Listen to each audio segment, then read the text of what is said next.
Hey gang, today's Thursday, February 23rd. I'm getting ready to attack an upper body workout. Looking forward to killing it.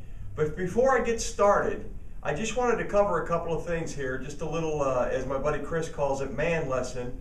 A lot of folks have been talking to me about miscellaneous programs and things they need to try and how they haven't had success with certain things when they're trying to do their training.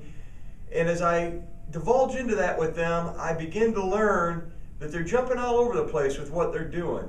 They see one thing out there, they go out and they buy it, they buy this program, it looks great, they see the guy on the front cover looking all ripped and buff, and they're like, that's for me, look at what he accomplished, I'm going after it. They get going with that program.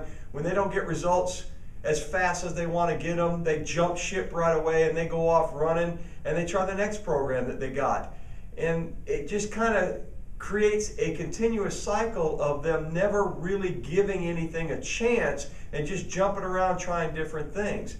In reality, the person that sticks with their program, selects a series of exercises, stays with them, goes through some periodization, some progressive overload. They may start in here and they gradually go up and they go up and they go up and they wind up with great advances after a period of time. This other guy starts in, he does a certain program, he has a little bit of results and he's not where he quite wants to be, so then he starts into something else and he goes back down and he comes back up a little bit when he tries the next program and he goes back down and he's up and down. And you go down the road a year, you got this guy who stayed steady, stuck with his program, kept going with it. He climbs and he gets up into this area. This other guy goes up and down and has some things, but he winds up down here in this area at the end of the year and he can't figure out what happened.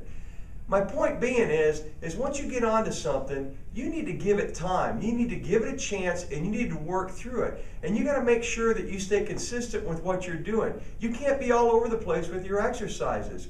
You've got to pick some core lifts and you need to stick with them. And you need to progressively overload. You need to start here. You need to do 1 week doing 5 sets of 5. The next week, 6 sets of 3. The next week you mix it up and you shoot for, possibly a max in there. And then you kick back and you start over again, continuously raising the weights up as you're going. Now some of your accessory work, you can mix that up a little bit depending on what your needs are. But again, your goal is to achieve long-term success, and you're not going to get that jumping all over the place.